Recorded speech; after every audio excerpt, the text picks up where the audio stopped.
চট্টগ্রামে নালায় পড়ে 5 বছরে 8 মৃত্যু, দুর্ঘটনা বলে দায় এড়াচ্ছে কর্তৃপক্ষ। মানিকগঞ্জে বাসে চাঁদাবাজি আগে করতেন মামা, এখন করছেন ভাগিনা। বাংলাদেশের পাওনা পাকিস্তানের মিটিয়ে দেওয়া উচিত বলছেন বিশ্লেষকরা।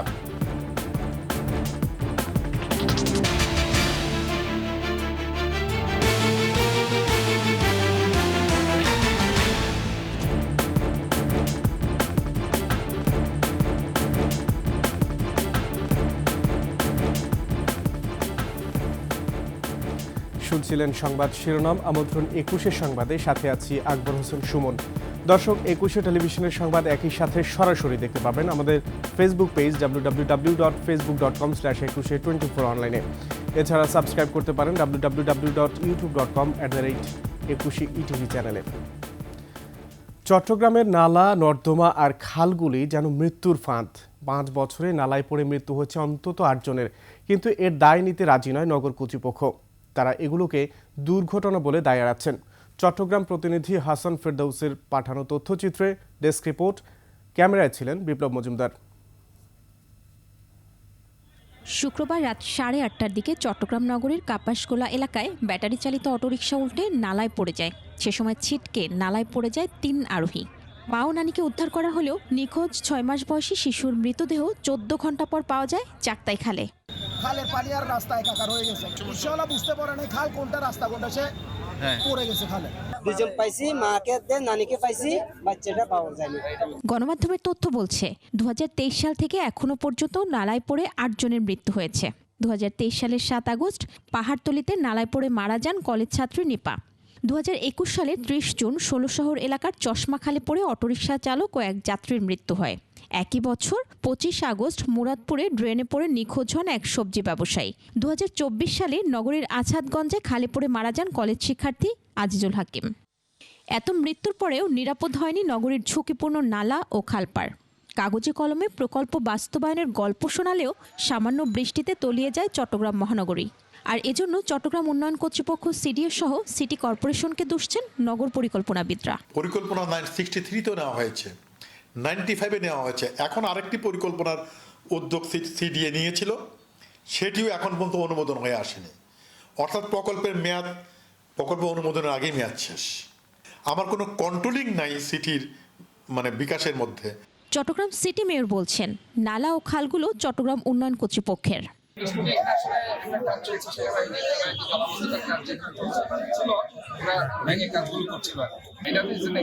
খাল নালা সংস্কারে চট্টগ্রাম উন্নয়ন কর্তৃপক্ষ সিডিএ বাস্তবায়ন করেছে 4 প্রকল্প, যার জন্য বরাদ্দ 14,349 কোটি টাকা। এরই মধ্যে খরচ হয়েছে 8,312 কোটি টাকা। মহিমা পলি, ডেস্ক রিপোর্ট, 21 টেলিভিশন। আগে চাঁদা তুলতেন মামা, এখন উঠাচ্ছেন ভাগিনা। পাটুরিয়া মানিকগঞ্জ ঢাকা রুটে চলাচল করা 1000 গাড়ি থেকে গড়ে 500 টাকা চাঁদা নেওয়া হচ্ছে। চাঁদার এই পরিমাণ প্রতিদিন 5 লাখ টাকা, যা মাসে দাঁড়ায় 1.5 কোটিতে। দিনের পর দিন এসব চললেও জানা নেই প্রশাসনের। অভিযুক্তরা বলছেন, চাঁদাবাজি নয়, নিয়ম মেনেই ওঠানো হয় এই টাকা। মানিকগঞ্জ প্রতিনিধি আল আমিন মাহমুদের তথ্যচিত্রে desk report. Manikganj bus stand এলাকার দৃশ্য এটি। বাস স্ট্যান্ডে আসা প্রত্যেকটি গাড়ি থেকে এভাবেই নেওয়া হয় চাঁদা। প্রতিটি গাড়ি থেকে নামে বেনামে নেওয়া হয় 100 থেকে 200 টাকা। তবে এই চাঁদা কিসের তা জানেন না চালকরা। মানিকগঞ্জ 100 টাকা, গাড়িতে 200 টাকা পার্কিং আছে। আর এখানে 50 টাকা পার্কিং, আর রাস্তায় ওই 20 টাকা করে, আর মানিকগঞ্জে 100 টাকা। টোটাল 500 টাকার মতো লাগে আমাদের। আমরা নিচে 200 টাকা, সব মিলিয়ে কত টাকা নিতেছে? এই 420 টাকা। আমারে অর্ডার দিছে, একটা বলছে যে ওটার জন্য সেটাই। কারে কি দেয় না দেয় সেটা আমি জানি যে আমি পারিশ্রমিক হিসাবে আমি 20 টাকা পাই। শুধু মানিকগঞ্জ বাস স্ট্যান্ড নয়, গাড়ি থেকে চাঁদা নেয়ার অভিযোগ পাটুরিয়া ঘাটেও। ঘাটে আসা গাড়িগুলো থেকে নেওয়া হয় 300 থেকে 500 টাকা পর্যন্ত।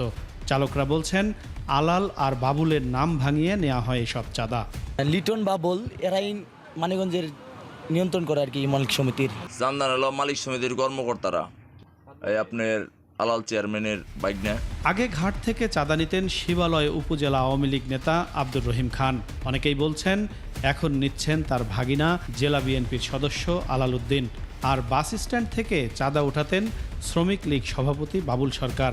আর এখন নেয় তার ভাগিনা জেলা শ্রমিক দলের সাধারণ সম্পাদক আব্দুর রাজ্জাক লিটন। কেউ কেউ বলছেন সায় আছে আরও উপরের লোকজনের। আলাল আপনার দোকান নিতে আপনার নাম বাঙ্গায় 150 টাকা 300 টাকা করে 350 টাকা করে নেয়। লিটন এরা ওই রীতা আফার সাথে রাজনীতি করে, আর মানিকগঞ্জ বাস স্ট্যান্ডে ওরাই লুটপাট করে খাইতেছে আর কি। তবে চাঁদা নেয়ার কথা অস্বীকার করছেন তারা। বাসেই নেওয়া হয় আর ট্রাকে, এর বাইরে কোনো টাকা ওঠানো হয় না। পুরো যে পার্কিংটা আছে 50 টাকা, এটা তো সরকারি টাকা, ইজারাদার হিসেবে ডাক আনছি। যদি এর বাইরে কেউ ওঠায় তাহলে সেগুলো আমাদের লোক না, আমাদের দায়িত্ব না। এখানে যে কাউন্টার যে লোকজন আছে তাদের পরিচালনা ব্যয় হয়তো বা লামসাম কিছু নেওয়া হয়, কিন্তু 300-400 টাকা নেওয়া হয়, এটা সঠিক না, এটা আমার জানা নেই। পৌরসভার পার্কিং কর ছাড়া বাড়তি চাঁদা নেয়ার কথা জানা নেই পুলিশের। তবে এই কর্মকর্তা বলছেন অভিযোগ পেলে ব্যবস্থা নেবেন। পার্কিং যেহেতু লিগ্যাল এটা নিতে পারে, কিন্তু পার্কিংয়ের বাইরে 1 টাকাও ওঠানোর কোনো অনুমতি নাই। এই চাঁদাবাজি চক্রের সাথে জড়িত যারা আছে তাদের বিরুদ্ধে আমরা ব্যবস্থা নেব। পাটুরিয়া মানিকগঞ্জ ঢাকা এই রুটে প্রতিদিন বিভিন্ন পরিবহন কোম্পানির প্রায় 1000 গাড়ি চলাচল করে। গাড়ি প্রতি 500 টাকা নেওয়া হলে প্রতিদিন চাঁদা ওঠে 5 লাখ টাকা, যা মাসে দাঁড়ায় 1.5 কোটিতে। ফিরোজ হোসেন, 21 টেলিভিশন।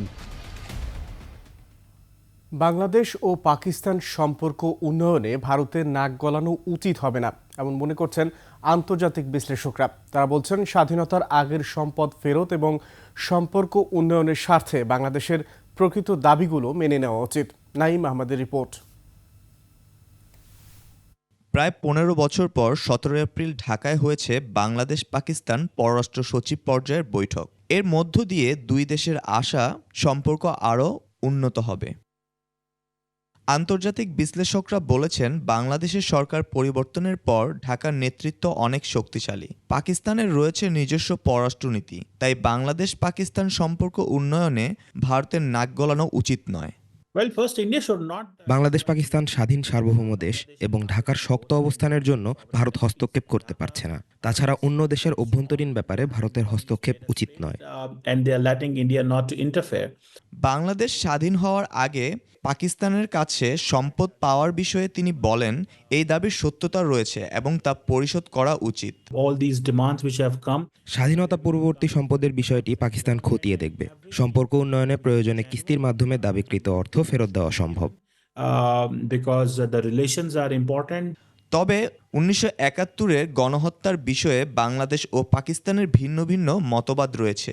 এ নিয়ে আলোচনা হতে পারে। পাকিস্তান চাইবে যে বাংলাদেশের মানুষ উদারতা দেখাবে এবং সামনের দিকে নতুন করে সম্পর্ক উন্নয়নের মাধ্যমে এগিয়ে যাবে। 1971 নিয়ে দুই দেশের আলাদা আলাদা মতবাদ রয়েছে, তবে তাদের উচিত আলোচনার মাধ্যমে ভবিষ্যৎ সম্পর্ক জোরদার করা। দুই দেশের পররাষ্ট্র সচিব পর্যায়ের বৈঠকের পর সম্পর্ক উন্নয়নে শীর্ষ পর্যায়ে বৈঠকের সম্ভাবনা তৈরি হয়েছে বলেও মনে করেন এই বিশ্লেষক। নাঈম আহমেদ, 21 টেলিভিশন। নিচ্ছি সংবাদ বিরতি। যখন ফিরছি তখন অন্যান্য সংবাদের সঙ্গে আরও থাকবে। অবশেষে চীনের সাথে শুল্ক যুদ্ধ বন্ধে ইঙ্গিত দিলেন ট্রাম্প, আলোচনার প্রস্তাব।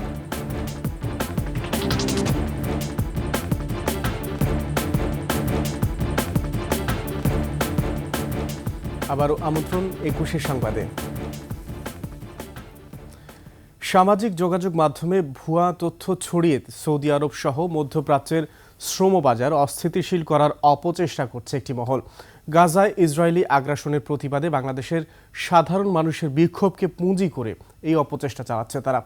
ফ্যাক্ট চেক বলছে সৌদি যুবরাজ সালমানের ছবিতে জুতা নিক্ষেপ ও বিক্ষোভের কারণে গ্রেফতার, শাস্তি, দেশে ফেরত পাঠানো এমন যে বিষয়গুলো সামাজিক যোগাযোগ মাধ্যমে এসেছে তার সবই ভুয়া।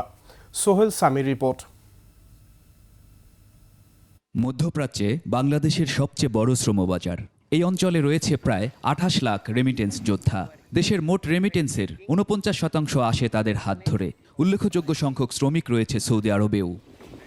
তবে এই শ্রমবাজারকে অস্থিতিশীল করতে সামাজিক যোগাযোগ মাধ্যম ব্যবহার করে শুরু হয়েছে নানা ষড়যন্ত্র।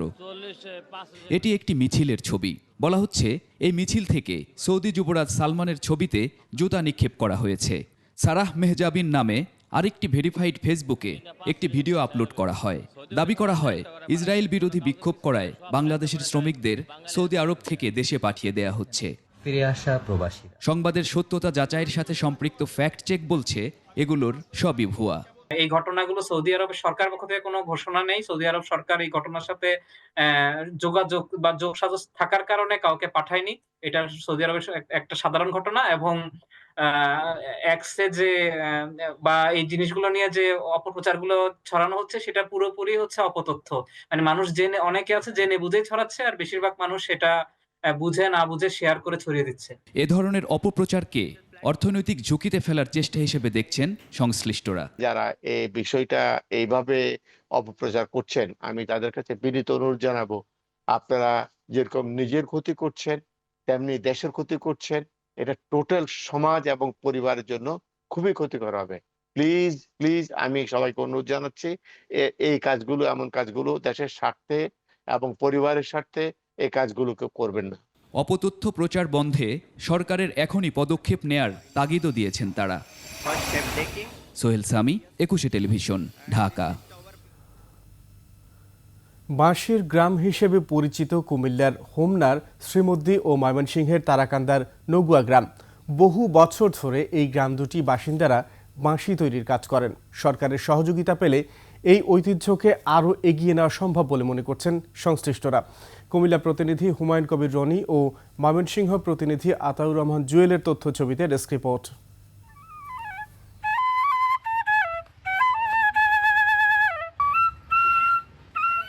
ভারতীয় উপমহাদেশে বেশিরভাগ ক্ষেত্রেই বাঁশি তৈরিতে তরলা বাঁশ ব্যবহার করা হয়। কেউ কেউ শখের বশে স্টিল, তামা, পিতল, রূপা এমনকি সোনার পাইপ দিয়েও বাঁশি তৈরি করিয়ে থাকেন। শত বছর ধরে নানা ধরনের বাঁশি তৈরি হয় কুমিল্লার শ্রীবদ্দিতে। গ্রামের 50টিরও বেশি পরিবারের নারী পুরুষ বাঁশি তৈরি করেন, যা রপ্তানি হয় যুক্তরাষ্ট্র, ইউরোপ সহ বিশ্বের বিভিন্ন দেশে। দেশের বিভিন্ন স্থান থেকে পাইকাররা যান বাঁশি কিনতে। একটি বাঁশির দাম পড়ে 20 টাকা থেকে শুরু করে 1000 টাকা। আর আমি 20-25 বছর বাঁশি যত প্রকার আছে সবগুলি আমার এই কারখানায় তৈরি হয়। সারা বাংলাদেশে চলে, রংপুর, দিনাজপুর, পাবনা, বগুড়া, ঈশ্বরদী, ঠাকুরগাঁও, বিদেশ ও মালদা। এটা যদি সরকারিভাবে কোনো পৃষ্ঠপোষকতা তারা পায়, সাহায্য সহযোগিতা পায়, তারা হয়তো আরো স্বাবলম্বী হয়ে উঠবে। শুরুতে শ্রীমদ্দি গ্রামের হিন্দু পরিবার বাঁশি তৈরি করলেও এখন বেশ কয়েকটি মুসলমান পরিবারও এ কাজ করছে। কাঁচামালটা যে বাঁশটা, এটার প্রাপ্যতার কারণে এবং দ্রব্যমূল্যর গতির কারণে এটা আস্তে আস্তে কমে যাচ্ছে। এদিকে ময়মনসিংহের তারাকান্দার নগুয়া বাঁশি গ্রাম হিসেবেই পরিচিত। 3 প্রজন্ম ধরে বাণিজ্যিকভাবে বাঁশের বাঁশি তৈরি করে জনপ্রিয়তা পেয়েছেন এই গ্রামের বেশ কয়েকটি পরিবার। বাঁশি তৈরির আয় দিয়ে চলে তাদের সংসার। আমেরিকা দিছি, কানাডা দিছি, জাপানে দিছি, বুঝুন বহুত বাঁশি দিছি আমরা, অন্তত 15-20 হাজার 30 হাজার করে বাঁশি দিছি। এই বাঁশি ঐতিহ্য ধরে রাখার জন্য সরকার যদি তাদেরকে সহযোগিতা করে তাহলে বাংলাদেশে একটি ঐতিহ্য রক্ষা পাবে বলে আমি মনে করি। নারীরাও সংসারের কাজের ফাঁকে এই বাঁশি তৈরি করেন। আমরা ফুলা মানে ওইটা ঐতিহ্যটা ধরে রাখতেছে, এই বড় বড় বড় বড় শিখতেছে। সরকারের সহযোগিতা পেলে এই ঐতিহ্যকে আরও এগিয়ে নেওয়া সম্ভব বলছেন সংশ্লিষ্টরা। মাসুমা লিসা, ডেস্ক রিপোর্ট, একুশে টেলিভিশন। শেষ করছি 21 সংবাদ। যাবার আগে সংবাদ শিরোনামগুলো আরও একবার।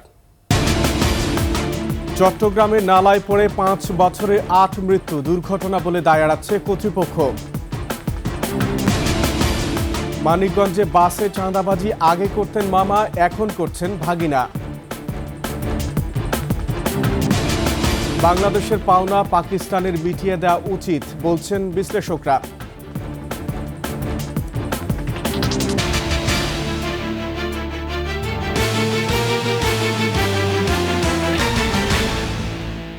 সর্বশেষ সংবাদ জানতে ডায়াল করুন 2021 নম্বরে, আর ভিজিট করুন 21tv.com এই ওয়েবসাইটে। ফেসবুকে ভিজিট করতে পারেন www.facebook.com/2124 অনলাইনে। এছাড়া সাবস্ক্রাইব করতে পারেন www.youtube.com/21etv চ্যানেলে। এতক্ষণ সঙ্গে থাকার জন্য ধন্যবাদ। পরবর্তী সংবাদ দুপুর 2টায় দেখার আমন্ত্রণ। 21-এর সাথেই থাকুন।